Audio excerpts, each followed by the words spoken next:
Dagon and Other Macabre Tales. The Tomb.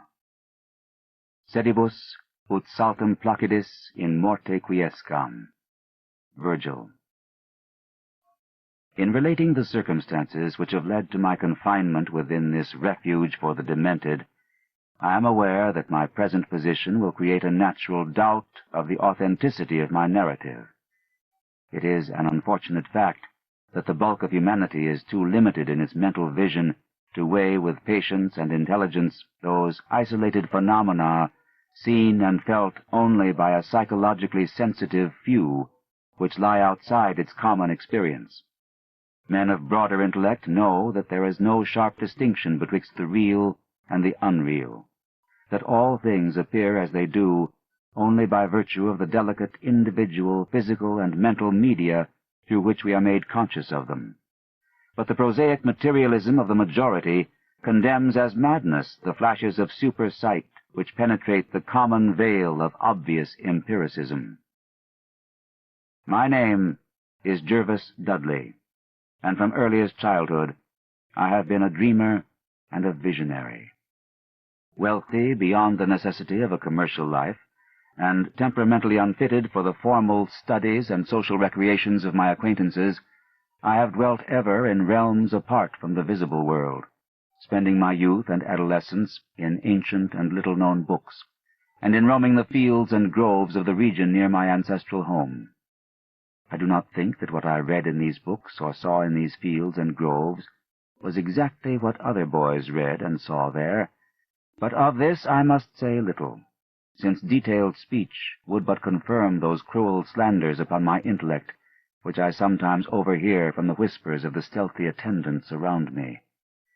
It is sufficient for me to relate events without analyzing causes. I have said that I dwelt apart from the visible world, but I have not said that I dwelt alone. This no human creature may do, for lacking the fellowship of the living, he inevitably draws upon the companionship of things that are not or are no longer living. Close by my home there lies a singular wooded hollow, in whose twilight deeps I spent most of my time, reading, thinking, and dreaming. Down its moss-covered slopes my first steps of infancy were taken, and around its grotesquely gnarled oak trees my first fancies of boyhood were woven. Well did I come to know the presiding dryads of those trees, and often have I watched their wild dances in the struggling beams of a waning moon, but of these things I must not now speak. I will tell only of the lone tomb in the darkest of the hillside thickets, the deserted tomb of the Hydes, an old and exalted family whose last direct descendant had been laid within its black recesses many decades before my birth. The vault to which I refer is of ancient granite, weathered and discolored by the mists and dampness of generations. Excavated back into the hillside, the structure is visible only at the entrance. The door, a ponderous and forbidding slab of stone, hangs upon rusted iron hinges, and is fastened ajar in a queerly sinister way by means of heavy iron chains and padlocks, according to a gruesome fashion of half a century ago. The abode of the race whose scions are here inurned had once crowned the declivity which holds the tomb, but had long since fallen victim to the flames which sprang up from a disastrous stroke of lightning. Of the midnight storm which destroyed this gloomy mansion, the older inhabitants of the region sometimes speak in hushed and uneasy voices, alluding to what they call divine wrath, in a manner that in later years vaguely increased the always strong fascination which I felt for the forest-darkened sepulchre. One man only had perished in the fire. When the last of the Hydes was buried in this place of shade and stillness, the sad urnful of ashes had come from a distant land, to which the family had repaired when the mansion burned down. No one remains to lay flowers before the granite portal, and few care to brave the depressing shadows which seem to linger strangely about the water-worn stones. I shall never forget the afternoon when first I stumbled upon the half-hidden house of death. It was in midsummer, when the alchemy of nature transmutes the sylvan landscape to one vivid and almost homogeneous mass of green, when the senses are well-nigh intoxicated with the surging seas of moist verdure and the subtly indefinable odors of the soil and the vegetation. In such surroundings, the mind loses its perspective. Time and space become trivial and unreal, and echoes of a forgotten prehistoric past beat insistently upon the enthralled consciousness. All day I had been wandering through the mystic groves of the hollow, thinking thoughts I need not discuss, and conversing with things I need not name. In years, a child of 10, I had seen and heard many wonders unknown to the throng, and was oddly aged in certain respects. When, upon forcing my way between two savage clumps of briars, I suddenly encountered the entrance of the vault, I had no knowledge of what I had discovered. The dark blocks of granite, the door so curiously ajar, and the funereal carvings above the arch aroused in me no associations of mournful or terrible character. Of graves and tombs I knew and imagined much, but had, on account of my peculiar temperament, been kept from all personal contact with churchyards and cemeteries. The strange stone house on the woodland slope was to me only a source of interest and speculation, and its cold, damp interior, into which I vainly peered through the aperture so tantalizingly left, contained for me no hint of death or decay. But in that instant of curiosity was born the madly unreasoning desire which has brought me to this hell of confinement. Spurred on by a voice which must have come from the hideous soul of the forest, I resolved to enter the beckoning gloom, in spite of the ponderous chains which barred my passage. In the waning light of day, I alternately rattled the rusty impediments with a view to throwing wide the stone door, and essayed to squeeze my slight form through the space already provided, but neither plan met with success.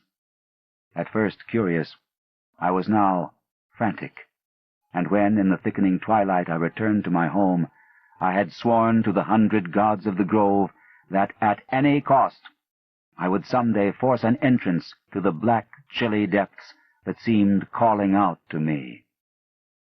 The physician with the iron-gray beard who comes each day to my room once told a visitor that this decision marked the beginning of a pitiful monomania. But I will leave final judgment to my readers when they shall have learnt all. The months following my discovery were spent in futile attempts to force the complicated padlock of the slightly open vault, and in carefully guarded inquiries regarding the nature and history of the structure. With the traditionally receptive ears of the small boy, I learned much, though an habitual secretiveness caused me to tell no one of my information or my resolve.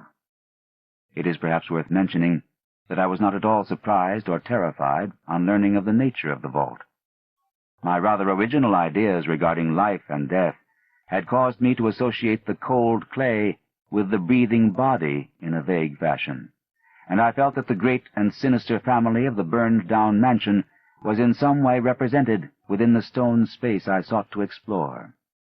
Mumbled tales of the weird rites and godless revels of bygone years in the ancient hall gave to me a new and potent interest in the tomb, before whose door I would sit for hours at a time each day.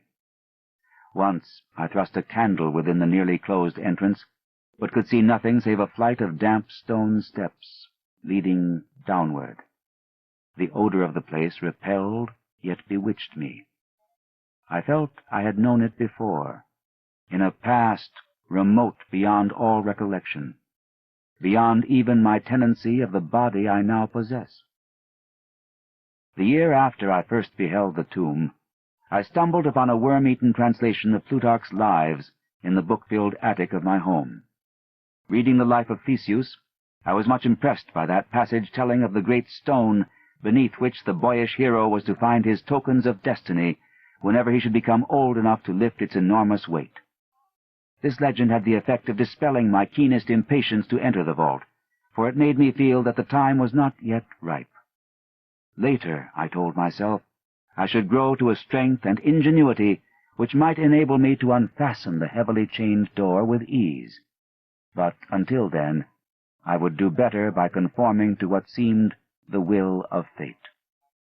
Accordingly, my watches by the dank portal became less persistent, and much of my time was spent in other, though equally strange, pursuits.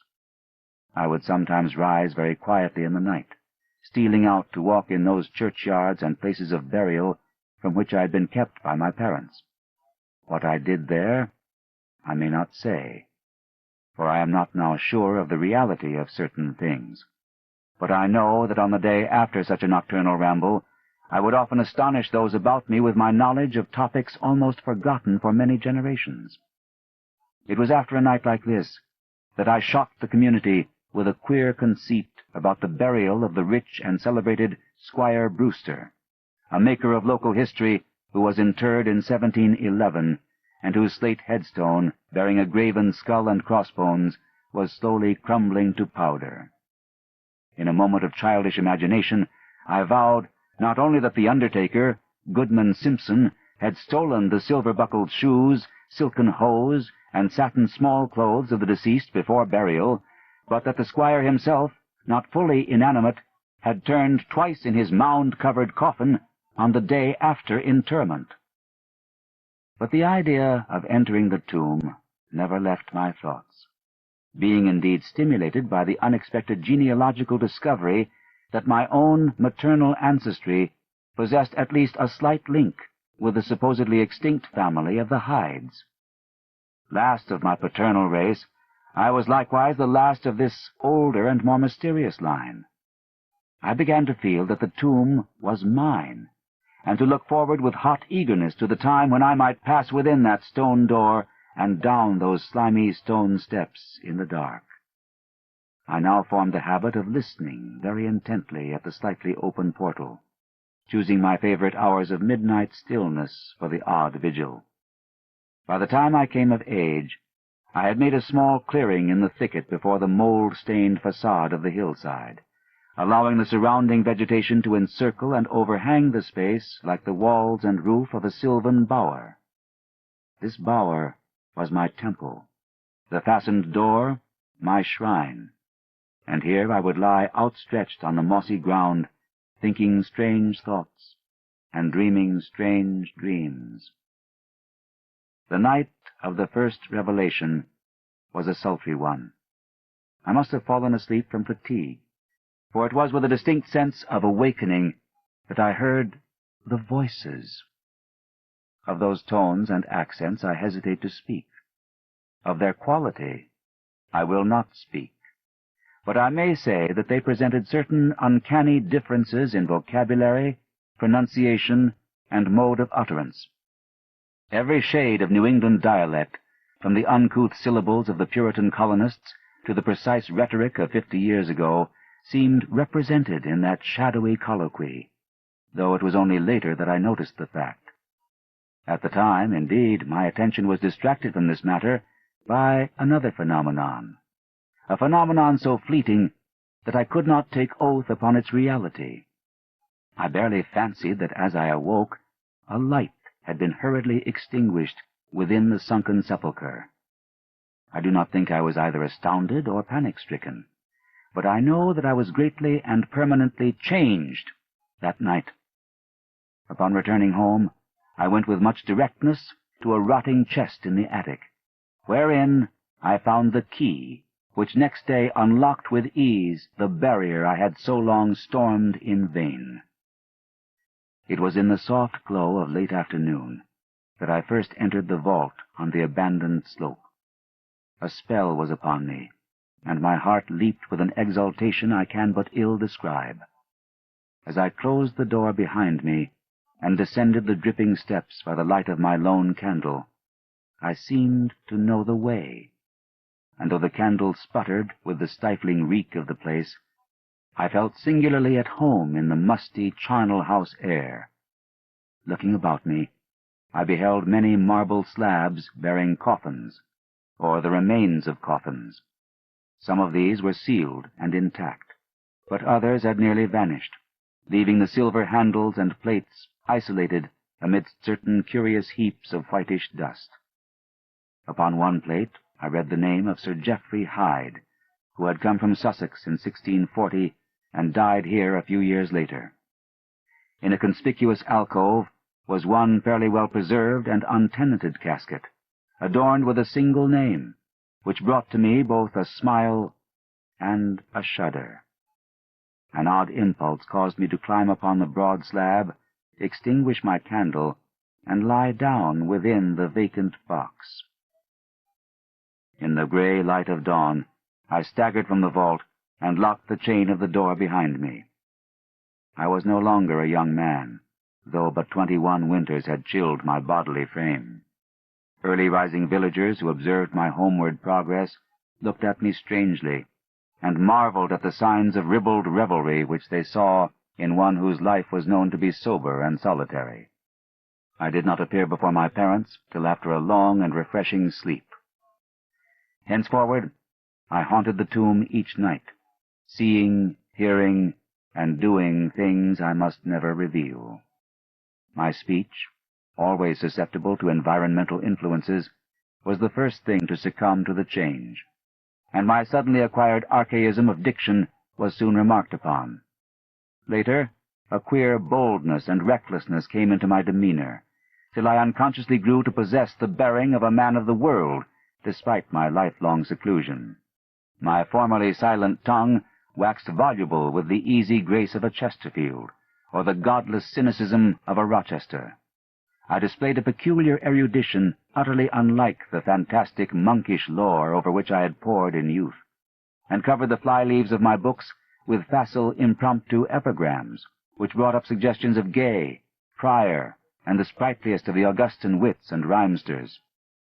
One morning at breakfast, I came close to disaster by declaiming in palpably licorice accents an effusion of 18th-century bacchanalian mirth, a bit of Georgian playfulness never recorded in a book, which ran something like this. Come hither, my lads, with your tankards of ale, and drink to the present before it shall fail. Pile each on your platter a mountain of beef, for 'tis eating and drinking that bring us relief. So fill up your glass, for life will soon pass. When you're dead, you'll ne'er drink to your king or your lass. Anacreon had a red nose, so they say. But what's a red nose if you're happy and gay? Gad split me, I'd rather be red whilst I'm here than white as a lily and dead half a year. So Betty, my miss, come give me kiss.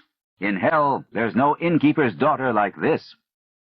Young Harry, propped up just as straight as he's able, will soon lose his wig and slip under the table. But fill up your goblets and pass 'em around, better under the table than under the ground.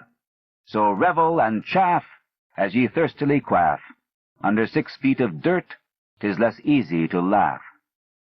The fiend strike me blue, I'm scarce able to walk, and damn me if I can stand upright or talk. Here, landlord, bid Betty to summon a chair. I'll try home for a while, for my wife is not there.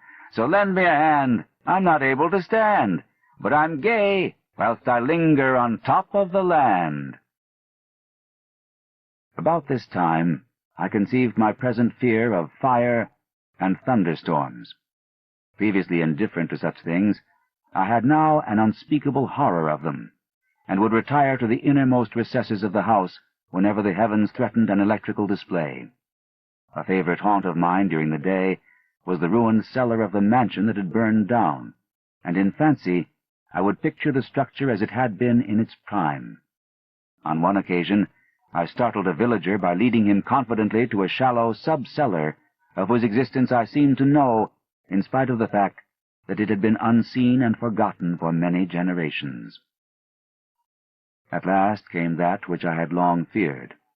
My parents, alarmed at the altered manner and appearance of their only son, commenced to exert over my movements a kindly espionage, which threatened to result in disaster. I had told no one of my visits to the tomb, having guarded my secret purpose with religious zeal since childhood. But now I was forced to exercise care in threading the mazes of the wooded hollow, that I might throw off a possible pursuer. My key to the vault I kept suspended from a cord about my neck, its presence known only to me. I never carried out of the sepulchre any of the things I came upon whilst within its walls. One morning, as I emerged from the damp tomb and fastened the chain of the portal with none too steady a hand, I beheld in an adjacent thicket the dreaded face of a watcher. Surely the end was near, for my bower was discovered, and the objective of my nocturnal journeys revealed. The man did not accost me, so I hastened home in an effort to overhear what he might report to my careworn father. Were my sojourns beyond the chained door about to be proclaimed to the world? Imagine my delighted astonishment on hearing the spy inform my parent in a cautious whisper that I had spent the night in the bower outside the tomb. My sleep-filmed eyes fixed upon the crevice where the padlocked portal stood ajar. By what miracle had the watcher been thus deluded? I was now convinced that a supernatural agency protected me. Made bold by this heaven-sent circumstance, I began to resume perfect openness in going to the vault, confident that no one could witness my entrance. For a week I tasted to the full the joys of that charnel conviviality which I must not describe, when the thing happened, and I was borne away to this accursed abode of sorrow and monotony. I should not have ventured out that night, for the taint of thunder was in the clouds, and a hellish phosphorescence rose from the rank swamp at the bottom of the hollow. The call of the dead, too, was different. Instead of the hillside tomb, it was the charred cellar on the crest of the slope, whose presiding demon beckoned to me with unseen fingers. As I emerged from an intervening grove upon the plain before the ruin, I beheld in the misty moonlight a thing I had always vaguely expected.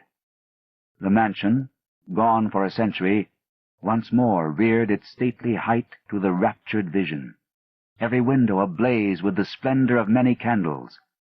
Up the long drive rolled the coaches of the Boston gentry, whilst on foot came a numerous assemblage of powdered exquisites from the neighboring mansions. With this throng I mingled, though I knew I belonged with the hosts rather than with the guests. Inside the hall were music, laughter, and wine on every hand. Several faces I recognized, though I should have known them better had they been shriveled or eaten away by death and decomposition.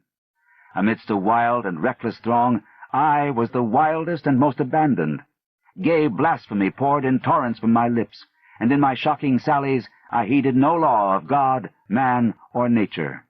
Suddenly, a peal of thunder, resonant even above the din of the swinish revelry, clave the very roof, and laid a hush of fear upon the boisterous company. Red tongues of flame and searing gusts of heat engulfed the house, and the roisterers, struck with terror at the descent of a calamity which seemed to transcend the bounds of unguided nature, fled shrieking into the night. I alone remained, riveted to my seat by a groveling fear which I had never felt before. And then a second horror took possession of my soul. Burnt alive to ashes, my body dispersed by the four winds, I might never lie in the tomb of the Hydes. Was not my coffin prepared for me? Had I not a right to rest till eternity amongst the descendants of Sir Geoffrey Hyde? Aye, I would claim my heritage of death, even though my soul goes seeking through the ages for another corporeal tenement to represent it on that vacant slab in the alcove of the vault. Jervis Hyde should never share the sad fate of Palinurus. As the phantom of the burning house faded, I found myself screaming and struggling madly in the arms of two men, one of whom was the spy who had followed me to the tomb. Rain was pouring down in torrents, and upon the southern horizon were flashes of the lightning that had so lately passed over our heads. My father, his face lined with sorrow, stood by as I shouted my demands to be laid within the tomb, frequently admonishing my captors to treat me as gently as they could. A blackened circle on the floor of the ruined cellar told of a violent stroke from the heavens, and from this spot a group of curious villagers with lanterns were prying a small box of antique workmanship which the thunderbolt had brought to light. Ceasing my futile and now objectless writhing, I watched the spectators as they viewed the treasure trove, and was permitted to share in their discoveries. The box, whose fastenings were broken by the stroke which had unearthed it, contained many papers and objects of value, but I had eyes for one thing alone. It was the porcelain miniature of a young man in a smartly curled bag-wig, and bore the initials J.H. The face was such that as I gazed, I might well have been studying my mirror. On the following day, I was brought to this room with the barred windows, but I have been kept informed of certain things through an aged and simple-minded servitor, for whom I bore a fondness in infancy, and who, like me, loves the churchyard. What I have dared relate of my experiences within the vault has brought me only pitying smiles. My father, who visits me frequently, declares that at no time did I pass the chained portal, and swears that the rusted padlock had not been touched for 50 years when he examined it. He even says that all the village knew of my journeys to the tomb, and that I was often watched as I slept in the bower outside the grim facade, my half-open eyes fixed on the crevice that leads to the interior. Against these assertions I have no tangible proof to offer, since my key to the padlock was lost in the struggle on that night of horrors. The strange things of the past which I learnt during those nocturnal meetings with the dead he dismisses as the fruits of my lifelong and omnivorous browsing amongst the ancient volumes of the family library. Had it not been for my old servant, Hiram, I should have by this time become quite convinced of my madness. But Hiram, loyal to the last, has held faith in me, and has done that which impelled me to make public at least a part of my story. A week ago, he burst open the lock which chains the door of the tomb perpetually ajar, and descended with a lantern into the murky depths. On a slab in an alcove, he found an old but empty coffin, whose tarnished plate bears the single word, Jervis. In that coffin, and in that vault, they have promised me I shall be buried.